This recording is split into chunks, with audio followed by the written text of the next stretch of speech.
I'm going to break down 15 gameplay settings that could be the difference between you winning and losing games in College Football 25. If you feel like you're doing everything right on the field, but you're still losing some games, this is probably why. So let's talk about a setting that a lot of people have heard of, but they don't know either why they're doing it or they're not doing it at all. Let's scroll down in our game options here and go to auto flip defensive play call. You want this bad boy on, but a lot of people have it off or you don't know why it's on. So the reason we don't want this off, for the most part, usually, is let's look at a formation like nickel 3-3 over. This has a slot corner. That's number 6 right here. Now, your slot corner ideally is going to align over a slot wide receiver, or at least on the strength of the defense, right? Maybe have more tight ends to the right. You'd want them to the right.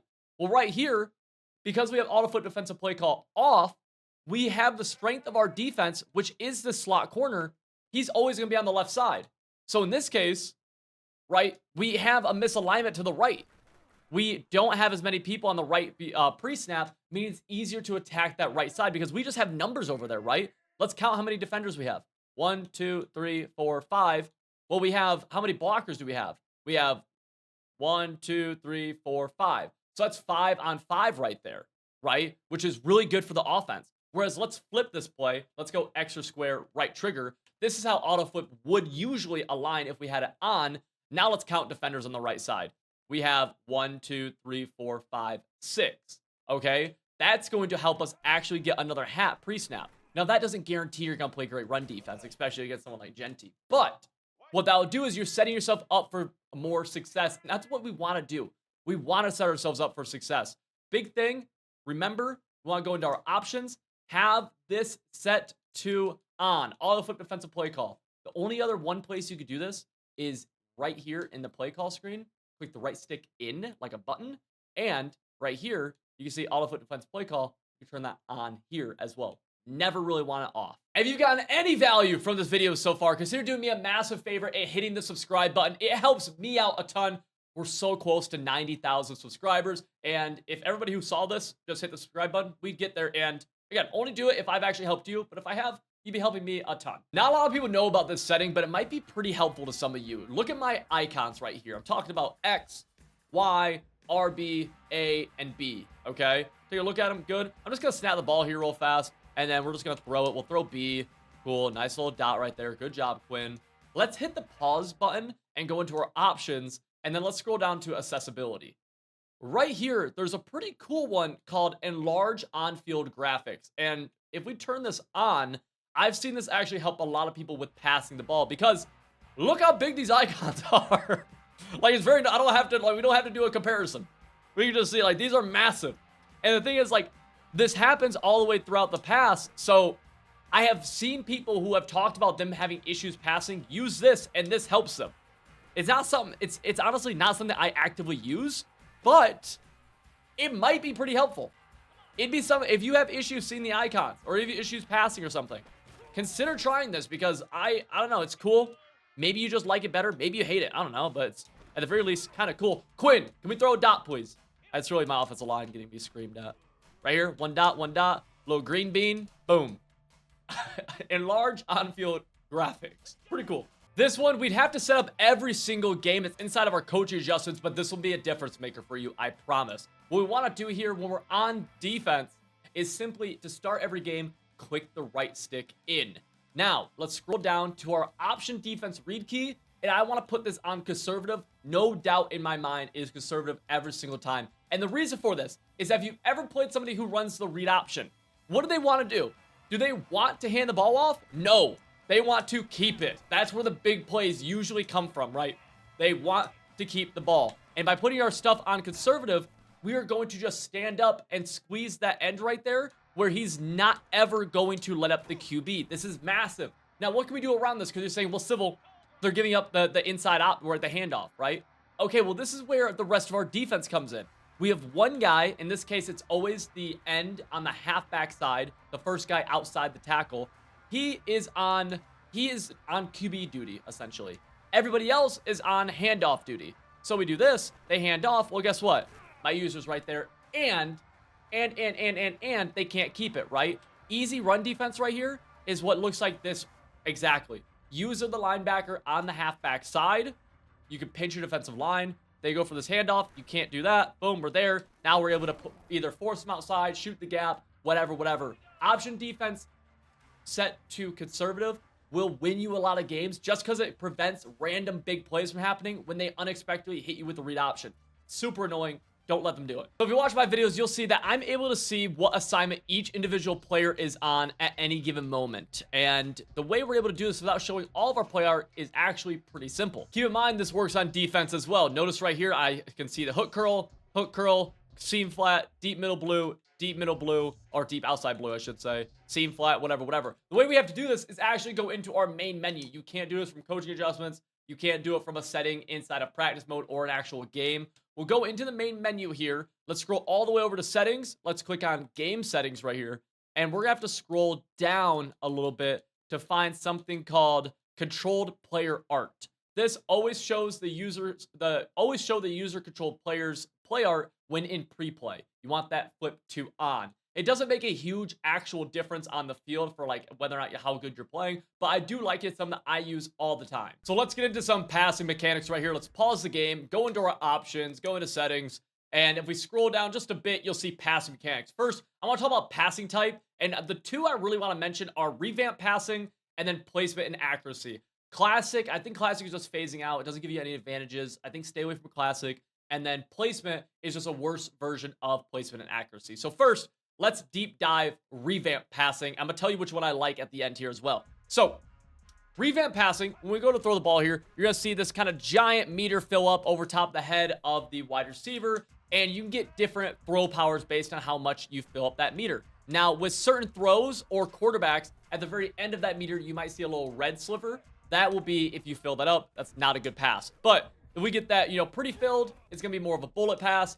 If we don't get this filled at all, it's going to be more of a lob pass right here, right? Boom. Kind of see that lob. Now, the nice thing with revamp passing is that you do get a lot of different ball trajectories that you can't get on anything else. These are specific to revamp passing, right? We go right here. Like that ball trajectory, even though we got hit as we threw, really isn't available any other way. But the big issue with revamp passing is that you can't really see where you're putting the ball until after the ball is thrown. And look at what I mean right here. We're going to go try to throw A, but I don't see where the ball's going. You don't see that little yellow reticle on the ground until after the ball is in the air, meaning that it feels like I have a little bit less user control just because I don't know. Right there, I pushed it too far, and I had no idea I pushed it too far. Now, let's go into placement and accuracy. Let's go here, placement and accuracy. This is going to have a meter of sorts, but it's a little bit different than revamp, where you'll see it looks more so like that. Now, what's nice about placement accuracy is that if you get a blue pass, right, which is just perfect timing, essentially, you can get a perfect throw every single time. It'll be a perfect ball. The bad thing is that if you mistime it, you could have more consequences. Right there, we get a blue bean or a blueberry. Blue bean. We get a blueberry, and the blueberry is going to make sure that we always get this accurate. Right here, another blueberry. Going to be an accurate throw. Going to go right to where we put the ball. It could be overthrown, but that'd be on us. The next thing with this is that we can also see where we're putting the ball. Right here, if you watch me, I can actually move that reticle around and see myself move it. So I can actually adjust in real time. Right here to A, I want to go a little bit lower, right? I didn't get it off, but you kind of see I'm able to move that reticle. Let's watch this hide in again right here. Boom, I'm going to go, we'll go all the way in. And you can really see that happen, which really helps for pass leading, right? I love that. I think that's massive for a lot of tight window throws. Right here, let's go down. Boom, right? We're able to pass lead that down and see exactly where the ball is going. This also helps with clicking on because I know where I need to go once I click onto my receiver. Again, the downside here, though, is that there's not the same pass trajectories that we would have inside of revamped. And you are, I think, a little bit at risk of getting inaccurates unless you perfectly time it. Let's see, can we show that? No, we get another blue. You can blue a lot of passes, though, to be fair. Like, if you blue them, you're good. And you won't get too many inaccurates from it.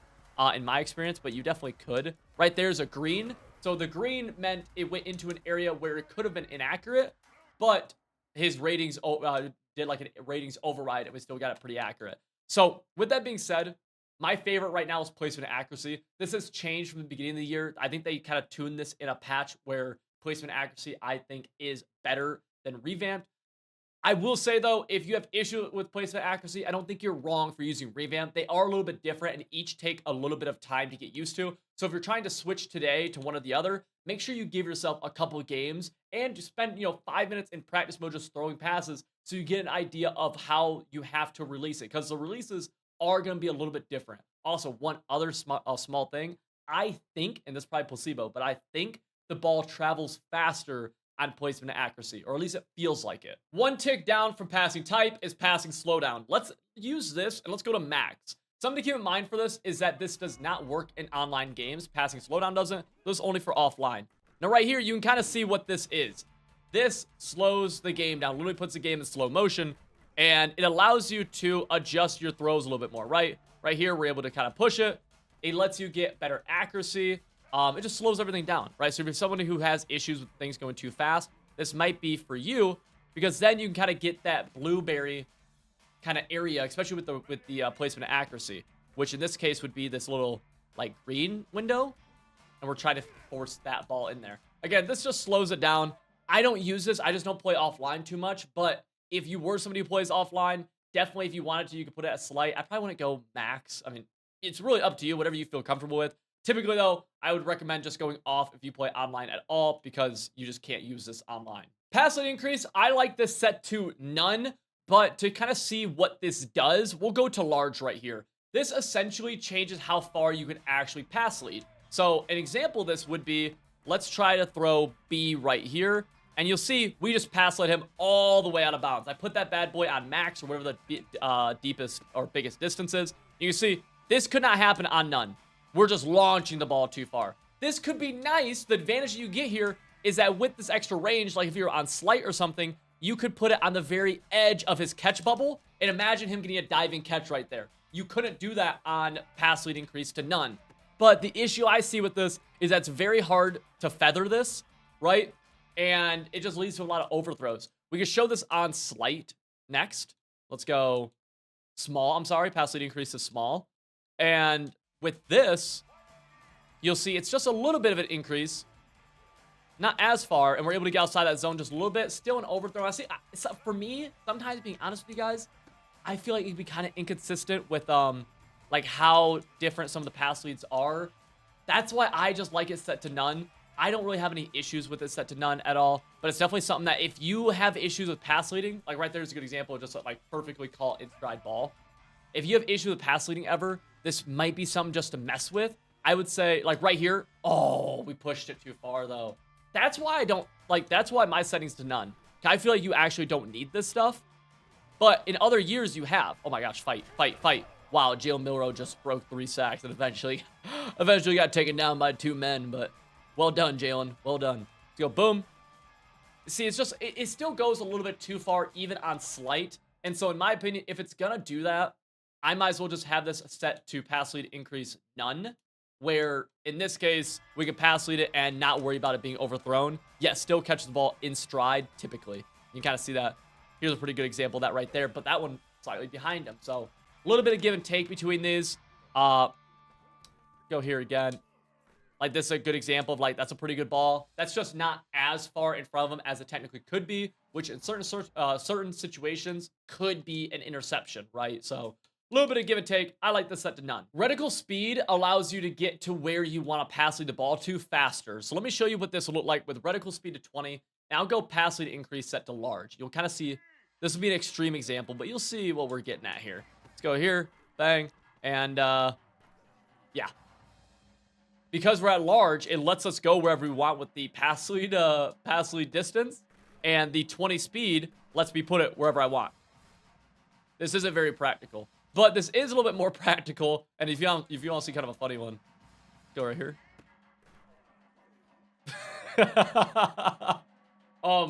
This is a little bit more practical though. For, in my opinion, on none, I like to have this set to 7, which I think is like the default number. If you wanted to, you could go higher. This will let you push the ball a little bit further inside the current like zone that you're in. But this literally is all about that yellow reticle, right? Right there, we actually push it too far, which is also like that's why I use the settings I do. Cause I feel like I don't have that happen. But this will let us actually move that yellow reticle a little bit faster or slower. You got bumped right there, don't matter.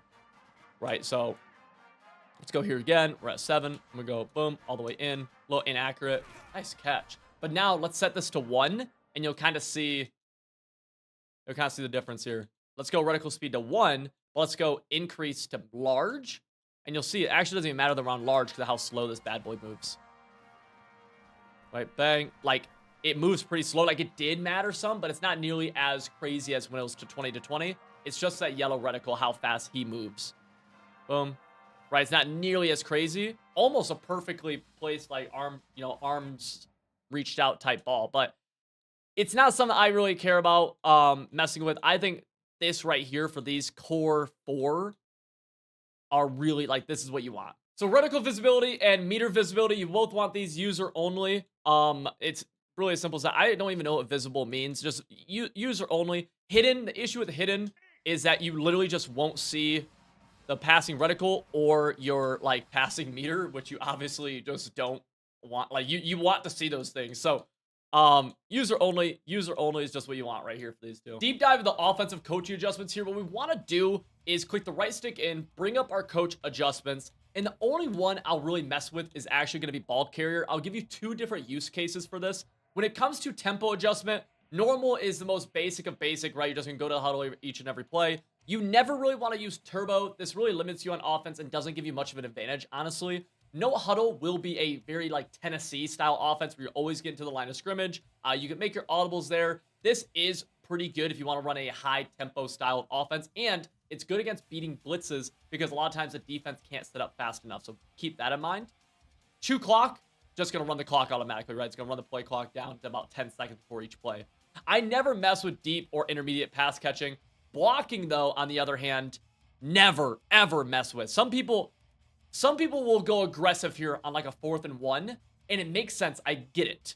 The reason I don't do that is because I have gotten a lot of 4th and 1s where I've went out aggressive in the past, gotten the 4th and 1, but holding call. To me, it's not worth it. It's not worth the risk that comes from that. Yeah, if you can play a fire if you want to. Ball carrier, typically I'll have this at balance, but sometimes I'll have this on conservative, and sometimes I'll have this on aggressive. Conservative would be this situation. Let's say we're at the end of a game. We are up, let's say, 7, and I'm just trying to milk the clock, right? Well, even if I'm still passing the ball, you can still be passing here. You don't even have to be running. You just want to be on conservative because it's going to prevent you from fumbling the ball. So, you might take big hits, and your opponent is probably going to be stripping and hit-sticking the heck out of you. You just want to be on conservative so that you don't fumble. The other time I'll go on conservative as well is if, let's say, I'm running with my quarterback a lot, who is either worn and torn or somebody who has just, like, low carrying in general. Conservative will help them not fumble, right? So that's another reason that you can go on conservative, just a low carry rating. Now, for aggressive, I'll go on aggressive quite often if I'm in a situation where I just need a couple yards, right? Let's say it's a 4th and 1. Let's say I'm on the goal line or something. In this situation, I do feel like going on aggressive is decent. What you don't want to do, though, is go on aggressive and then give the ball to somebody with low carrying, because, like a quarterback, for example, because if they get hit-sticked or something, they can absolutely fumble the ball. You are at a much higher risk of fumbling. So there is definitely some downside to this. Aggressive, what this will essentially do is give you more auto broken tackles usually. So what that means is, like, someone touches you. You don't even hit an icon, just someone touches you, and they, like, kind of, like, you shrug them off a little bit, right? This will also help with things like trucking and stuff, but the biggest notice that you'll see with aggressive is kind of like the auto shrugs of people off you. Again, not really something I would do too often in the open field, just like casually, but 4th and 1, 3rd down on your money drive or something, I think it's a good idea to go into the situation. And if you're on aggressive on 3rd and 1, let's say 4th and 1 from the 50, and you get the 1st down, go down. Don't take the hit after that, right? Because you're still on aggressive. So after you get that 1st down, go down. On the goal line, different because you score a touchdown. So let's get some more help on defense now. What we want to do, go into our options, go into settings. You can do this from the main menu or the pause menu. Scroll down, and we're going to go into gameplay helpers. And let's talk about these 3 right here. Defensive ball hawk, defensive heat seeker assist, and heat seeker window size. Starting with ball hawk, this is actually pretty straightforward. Essentially, what this is going to do for you is when you are going for an interception, let's paint a situation, right? Your opponent throws the ball, you click B or circle to click onto the defensive back, and then hold Y for the pick. This is going to help essentially like suction them or warp them to the ball to get yourself into a better position to actually make the interception. You absolutely want this on. Having this off, in my experience, lets just a lot of like wonky situations happen where the ball gets thrown like right next to you when you're on defense and you don't even go for the pick because you're slightly out of position. You want this on. Defensive Heat Seeker Assist, I also want this on. This right here is going to just help steer you in the direction of the ball carrier. Now, there's some debate here. This is probably one of the settings I'm a little bit less confident on. It's very hard to tell. It's very hard to even test this bad boy, to be 100% honest with you. I've tried it numerous times. With that being said, again, it just helps you suction to the halfback or to whoever the ball carrier is. I put this Heat Seeker window size on 200 just to be able to help get that suction a little bit better, help get that the Heat Seeker going more. You could go here to 100, or you could go, I would assume putting it at 10 would be absolutely none. This is by far, though, these settings right here are probably the hardest I've seen to be able to identify the exact impact it's having, because they're very situational, and there's a lot of user input happening here anyways that this is kind of fighting against. This is just what I like as a general rule of thumb. Feel free to mess around with this some. For our next one, let's talk about something that's new this year that a lot of people still don't have a great understanding of, which is switch sticking. Switch sticking is when you have a player in coverage, in a coverage assignment. He can't be blitzing, and you just flick the right stick in a direction to go hop on a defender. Now, you see I'm in match coverage right now, so they're kind of going all over the place. But we use the right stick, and we flick that in a single direction to go somewhere. Now, question would be, what if you weren't in a coverage assignment? Or what would happen here if before switch stick was even a thing?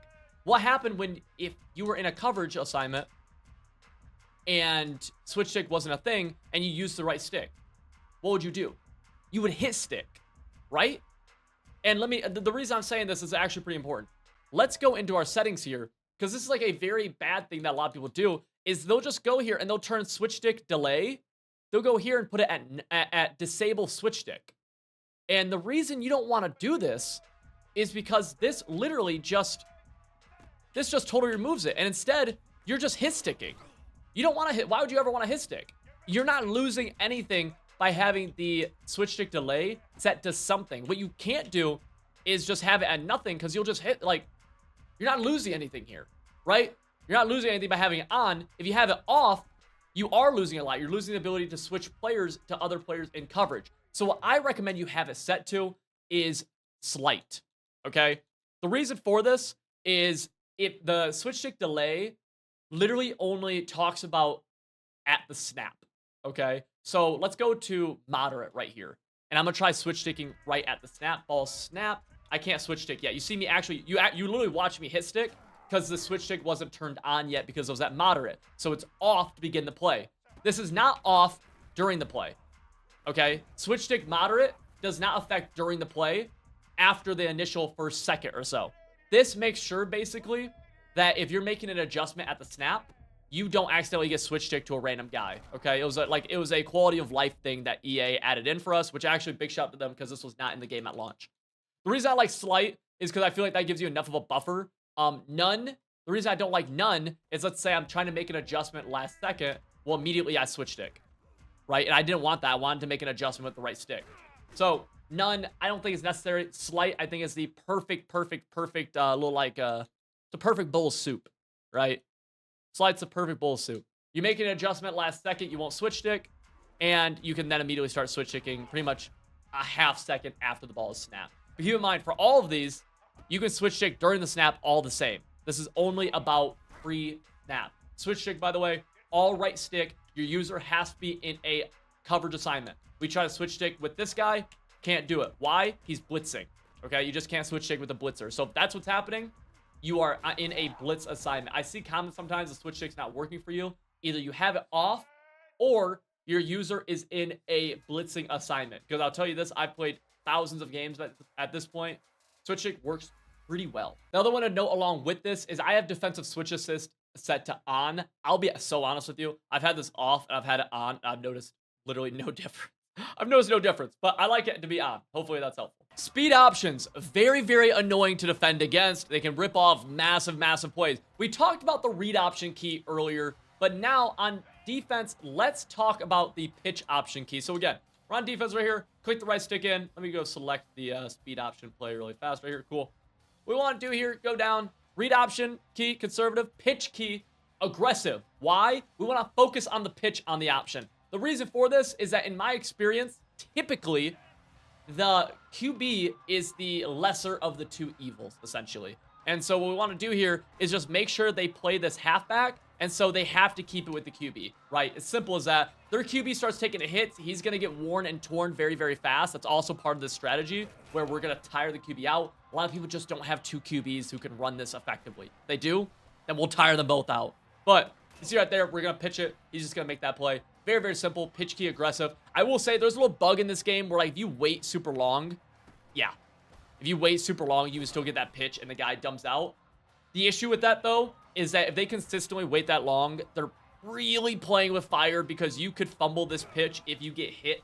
So if you mistime it even once, if they are doing that too, you could just start usering it, right? You would loop with your user all the way out and start playing that guy manually. A little bit up to you with that. Just a little side note I wanted to just throw out there for you guys. A quick rundown of the rest of the coaching adjustments. Click right stick in. So we've already talked about auto flip. You want this on. We want option defense to be conservative for the read key, aggressive for the pitch key. What about everything else? Quarterback matchups, you want this to be on balance. There's bugs with overall, bugs with speed, bugs with height, bugs by route running. I think there's bugs with depth chart too.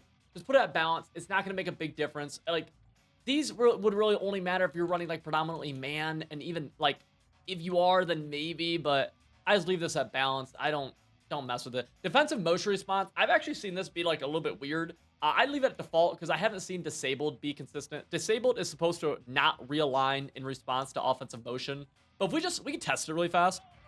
And, like, we just see, like, he literally is realigning. So, I don't know.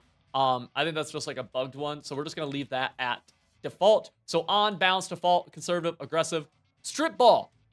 I would never, ever, ever go on aggressive here because this will give you a face mask. And if you're in a situation where you need a strip, a face mask probably loses you the game, right? Let's say, like, you're down to, I don't know, down 2 scores or something, and they get a 15-yard penalty, you lost, right? Automatic first down, you lost. So you don't want this. Tackling aggressive, you could go on aggressive right here. This is going to help your AI actually get more hit sticks, and we'll see if we can actually showcase this happening. I don't know if we'll get, like, an example of it or not, but let's just see if we get the AI to get a hit stick. I don't know. We can call a couple plays. This can be nice just because, like, you do have an increased chance of forcing a fumble, but as you can see here, it definitely does not mean you're going to hit stick them every single time, right? We go right here, bang. Like, right there, that number 1 hit at the end was a hit stick animation coming in as part of the end of the tackle, so that could force a fumble. It's definitely not crazy. The thing with tackling aggressive is that the con of it is just more broken tackles. So you're not going to give them an automatic first down from penalty, but you might have an easy wrap up on, like, 3rd down, let's say. You don't want this on 3rd down because you just want to tackle on 3rd down. Same with 4th down. 1st down, though, you might be going for the fumble, right? So keep that in mind. Zone drops, really, like, up to you. I'll be 100% honest with you. I have used these at default typically a lot more recently and just played ball. You definitely can change these some. These essentially what they do is that if you put your flats to 30, your flat zones, which includes your hard flat, cloud flat, and soft squats, will all play 30 yards.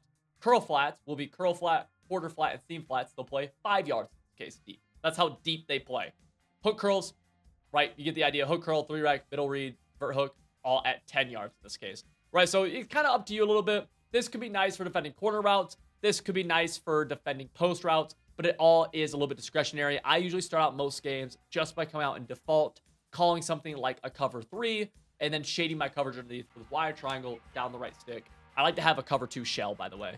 I like to have the covered shell of cover 2. This is like my most basic base defense. You can do more stuff from this, of course, but that's like the most basics of basic. Next ones we got to talk about are going to be coin toss choices. Our first one we want to be kick. The reason I like kick so much is that it lets you come back from a variety of scenarios. Let's say you start a game off really, really bad.